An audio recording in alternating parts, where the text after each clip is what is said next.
en circuit court aujourd'hui, l'actualité c'est le bradage du littoral. On parle de Dakar, bien entendu, Guédiawaye également à son propre littoral, et ainsi de suite.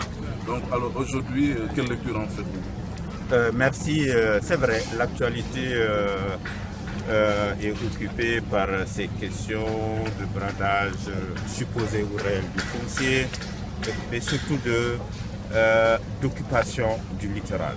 Mais pour ce qui nous concerne, je pense qu'il faut être très clair, parce que tous ceux qui parlent de cette question ou autour de cette question doivent d'abord faire une visite à Guédiawaye, pour ce qui concerne la bande des Filao. Il n'y a quasiment plus de Filao. Ces Filao ont atteint ou épuisé leur espérance de vie. Et ça, ce sont même les ingénieurs forestiers qui le disent. Et il n'y a pas eu de plan de reboisement. C'est très simple. Il y a une VDM qui longe ce littoral. Et de l'autre côté, vous avez la bande des Filao entamée depuis très très longtemps. Il y a eu des Filao rasés. Maintenant, pour ce qui en reste, je pense qu'il importe aujourd'hui de déclasser cette bande-là pour qu'on puisse y mettre des projets d'intérêt public. Il s'agit plus de cela parce qu'il y a une confusion savamment entretenue entre valorisation du littoral, parce qu'un littoral, où qu'il soit, il doit être valorisé au bénéfice des populations dans le respect des normes environnementales. Aujourd'hui, Wakhinane Nimzatt ne peut plus s'étendre ni par l'est ni par l'ouest, mais simplement à partir de la bande de Filao. Alors, à partir de ce moment-là, les différents maires des 4 communes concernées, en relation avec le maire de ville, ont proposé un plan d'aménagement qui a été voté à l'unanimité. Et maintenant, il ne restait, en tout cas, selon mes informations, que l'approbation du préfet pour que le président puisse prendre le décret qui déclasse cette partie pour que des projets structurants puissent y être installés.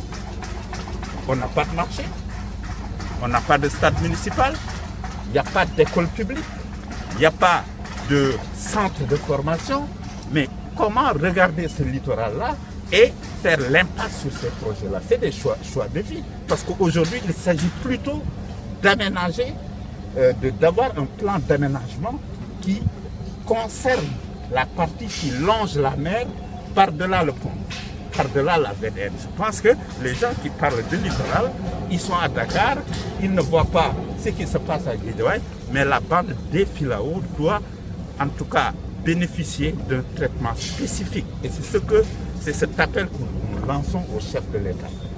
Et comme tout le monde, nous sommes contre le bradage foncier. Il ne s'agit pas de déclasser cette bande des Filao pour construire des maisons ou vendre, je ne sais pas, des parcelles, mais c'est pour plutôt y ériger des infrastructures d'intérêt public qui n'ont de place nulle part ailleurs.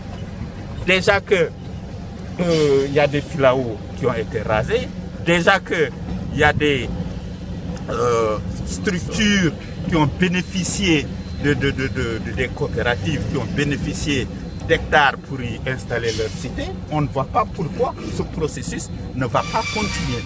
Et donc, nous pensons qu'on est en dehors de ce débat-là et que nous plaidons pour véritablement que cette bande des Filao soit déclassée pour qu'on puisse y ériger des projets d'intérêt public déjà identifiés, qui ont fait l'objet d'un vote, et cela, c'est ça notre point. Monsieur le maire, si on déclasse, est-ce qu'il n'y a pas de risque sur l'avancée de la mer? Mais non, pas du tout. Ces questions sont dépassées parce qu'on y érige des infrastructures. Et comme je l'ai dit, par-delà la route, il y a un programme du ministère de l'Environnement qui compte y ériger un rideau d'arbres, un rideau, n'est-ce pas, de cocotiers. Et je pense que si vous vous rapprochez des services des eaux et forêts pêche de Sache, ils vont vous donner la bonne information.